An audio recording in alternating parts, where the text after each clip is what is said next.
Hi, second grade. Today we're going to be practicing for our clay project. So our clay project this year has all to do with germs. When people are talking about germs, they're talking about bacteria or viruses. The most important thing to protect yourself from getting sick during this holiday season and protecting yourself from the flu, which is no fun. It's not like one of the sicknesses where you get to stay home and play video games.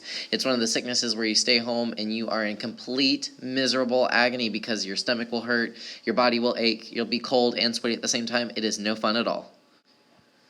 Ask our nurse or your parents about flu symptoms, and remember, if you're feeling sick at all, and you feel like you need to go to the nurse, please ask a teacher. We are more than happy to write you a nurse slip as long as you are truly letting us know that you are feeling those symptoms. Let's talk to our nurse one more time. Hi, I'm Nurse Allie. I just wanted to talk to you about germs, viruses, and the flu.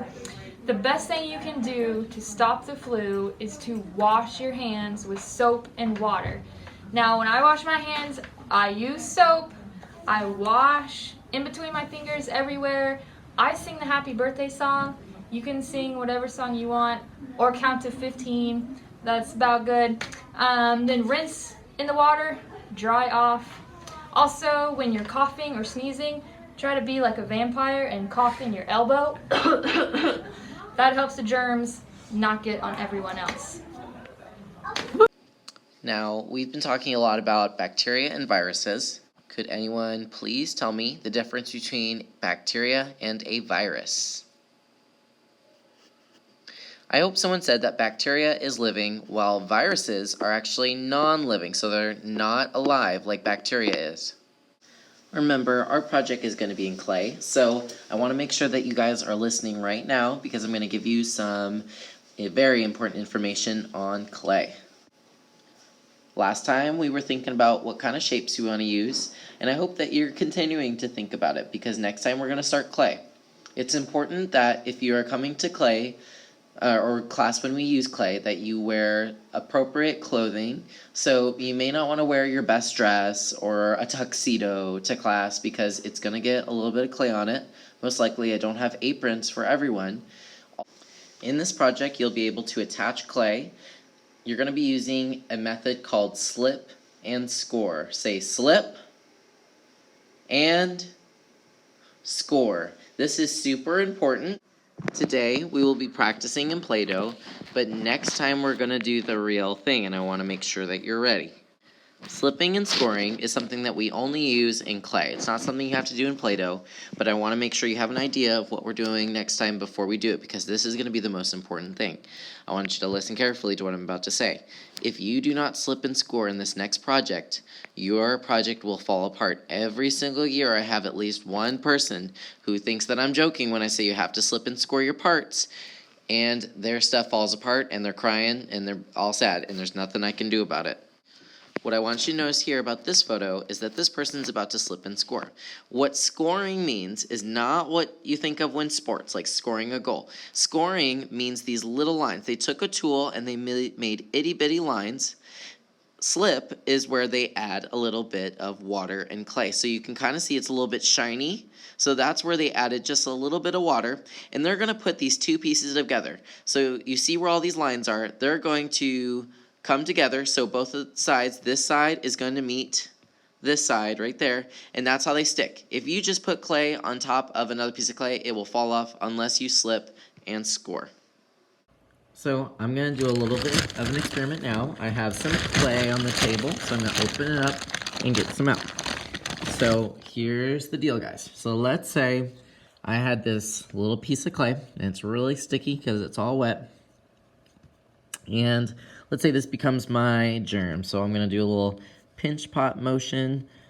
And there, all done. So now let's say I want to make some eyes. The thing is, I cannot just put my eye up and it's done. It will not work. It might stay on for a few seconds, but as soon as this dries, it's going to fall right off. And plus, when the kiln fires it, it'll just explode right off. We need to slip and score it. So I'm going to do this really quick so you just have an idea of what to do next time when you're here, because I don't want y'all crying on me. So you're going to do a little bit of scoring. So I'm taking this little needle tool and making some marks. This helps the clay bond together. I'm also going to do it on the thing that I'm attaching. So here, I'm going to add some slip and score marks too. On both this and this, I'm going to add a little bit of water. So if I put my fingertip in a little bit of water, give it just a few little dabs. And then also on the piece that I am attaching where I did my scoring, attach it. Now there's some water in between the clay piece we added and the germ, and I would just smooth it out. So when this dries, it will attach. It won't fall off and it won't explode in the kiln.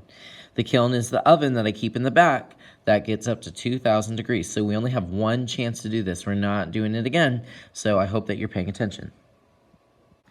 So next time we're using the actual clay. Today we're gonna practice with the Play-Doh. I'll have some colors of Play-Doh on the middle table, and I'll have y'all pick these up in a moment, but I'm gonna show you what we're doing first. We're doing this because I need you to practice another technique called pinch pot. Say pinch pot. Here are the instructions for making a pinch pot. I just want you to take a look at these, read them to yourself. I'm gonna give you 10 silent seconds to look at this. These are important directions. 1, 2, 3, 4, 5, 6, 7, 8, 9, 10. I'll show you now how to do it with Play-Doh. So I'm just gonna do this real quickly because I want y'all to have time to explore. You're gonna get some Play-Doh. Doesn't matter which color. Please do not mix colors with anyone. If I run out of Play-Doh, you may have to share with someone else, but that's okay because there's plenty in these giant cups. You'll have to use your finger muscles like I am right now to get it all out. So whoever has the longest fingers, have them help you get it out.